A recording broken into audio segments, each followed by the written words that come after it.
Okay, so today I will be doing a tutorial on how to set up my iRig system. This is a request from Ratman, and a couple of other people have asked for some rigging tutorials and how do you get the results that you were able to get when you're working with your stuff. So let's go ahead and start with the basic model. This model I did make from scratch. There are no game models of this quality. So I actually did this for a project for how to model and texture, and I think it came out pretty well, so my skills are definitely improving. So yeah, I made this model. Her name is Erza Scarlet, and she's from the anime Fairy Tail. And I'm going to just use her as a base model for showing up how to set your eyes up. Okay, so moving on. We have the eyes here. We're going to go and select both of them, and we're going to go to Display. Transform Display, Local Rotation Axis. That's going to give us something to snap to. Now let's go to 4. Let's go ahead and create Nerves Primitives Circle. Hold down W and V-snap that to the local rotation axis. Now you're going to have to zoom in because it's a little hard to catch, and I caught it on the first go. Go me. Alright. Now we're going to go ahead and scale this up, and we're going to translate this, rotate it in X 90 degrees. Alright, making sure that that is on the local rotation axis, and it is. Alright, so let's go ahead and make that a little bit smaller. That's good. Now let's go ahead and Control D. Roll down W, V-snap that to the local rotation axis, and it looks like that's on there as well. Alright, now I gotta try to select my thing there. Okay, good. Now, alright, so now I'm gonna drag these out in the Z-axis. Alright, I'm gonna go back to 6. I'm gonna select both of these objects, and I'm going to go to Display, Transform Display, Local Rotation Axis. I don't need to see that anymore. Alright, so now I'm going to take both of these, drag it out a little bit further, and now they're good. Now I'm going to take this one, I'm going to Control D that, I'm going to move it over into the center, and I'm going to scale it up. And then I'm going to scale it out, and you can already see, if any of you are familiar with my rigs, a familiar shape that you probably have seen oftentimes, and this is how you create it. It's really this simple. It's just a matter of scaling the vertices on a circle. A lot of rigs use control curves that originally started out as circles, and then they just kind of pulled points to get a nice looking design. This is just a really basic, easy way to accomplish something. So let's go ahead and modify freeze transformations. Let's grab both of these and parent them. So now we have one object which controls both, or we can select either one, making sure each one is zeroed, which is good. And let's go ahead and name this. This will be left eyeball control. This will be right eyeball control.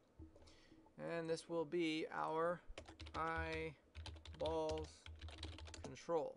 Let's take this object and group it, and then go to Modify, Center Pivot. That's very important that we group that. We're going to call this eye control group. Okay. And the reason why we group this is because we're actually going to run into an issue where the eyes are not following. But as we stand right now, everything is moving based on this little joint system that I set up. But the control is not. So what we're going to do is we're going to grab this object here, and then we're going to grab the object that it is constraining, and we're going to make a constraint. And when we do constraints, it's always the controller and then the controllee. Alright? So it's opposite from parenting. And we're going to make an aim constraint. Let's go into the options box and make sure that maintain offsets is turned on. Let's go to add. Let's do the same thing over here and hit the G key. So now they both work. Alright, so now if I take this and I move it, notice that it is controlling the eye. The translation of these objects now controls the rotation of the eye. And all I'm really doing is I make sure that, notice that my pivot point is about centered, and you just have to play with it in the Z-axis to get the best results. And it's going to give you that nice, clean rotation where it's moving like this, okay? And that's what you really want. You just want the pivot point to be at a point where it rotates properly without going through the eyes. And now we can control the eyes, and that's the basic eye control setup. Now, for a little bit more advanced, let's go ahead and go here and let's go to Modify, Add Attribute. Next, we're going to go to Extra Controls. We're going to go to Displayable, hit Add. Next up is going to be Eyes Lock. We're going to go to 0, 10, 0, Add. We're going to go to Eyes crazy, we're going to go to 0, 10, 0. Add, close. We're going to go to the outliner. See, we have eyes control group here. This is why we did this. Notice that if we rotate this now, the eyes are staying like they're focusing on something. But by default, we want the eyes to travel with us. But if I were to do this actual object, then I would set information on this and I wouldn't be able to key it. That's not what I want. So I'm going to go to the eyes control group and constrain, go to parent, maintain offset is on, add. Now notice that as I rotate this now, it follows, but I can still control the actual object because it's the group that has the follow information on it. This is a nice little rigging trick. Alright? Now, what we're going to do is we want to be able to turn this on or off because sometimes we want to be able to lock onto an object. So we're going to go to animate, set driven key, set. We're going to go to load driver. We're going to go to eyes lock. Then we're going to go to the group and we're going to find the parent constraint and we're going to drive that. Then we're going to go to the weight here. We're going to go eyes lock at 0. We want it to be 100%, which is fine. Alright? So now when we go to eyes lock to 10, we're going to take that down to 0.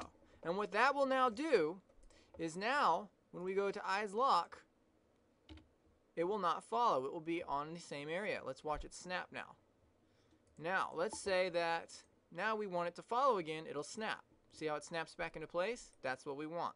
Alright, let's go ahead and zero that out. Now, we're almost done. We take both of these objects, we go Control D, and this is the method that I use to get my morph targets working for the eyes getting surprised or dilating or transforming into other things like that. So what we're going to do is we're going to go into edge mode and we're going to grab all these edge loops and then we're going to transfer them to vertices. Alright? Then we're going to scale them in all the way in. Alright? And you can see how we're creating that nice little dilated eye look. Alright? And Q. And then go to vertices. And we're going to scale that all the way in. Alright. Now, we're going to grab this. And we're going to go here. And we're going to go to Create Deformers Blend Shape. And Create Deformers Blend Shape. Okay, now that that's working, we're going to go back here to our Set Driven Key window. We have eyes crazy, and we're going to grab this, and we're going to find the blend shape node, and we're going to load driven. And we're going to go key, because that's fine. Alright. And then we're going to go to 10. We're going to go back to that mode, and we're going to go to 1. Key. Now notice that as I hit eyes crazy, it's going to scale it up. And we're just going to do the same with this one now. Alright, we're going to go to blend shape. We're going to go to load driven. Oddball 1. Key is fine. At 10, this goes to 1. Key. Alright, now, notice that we can now control the dilation.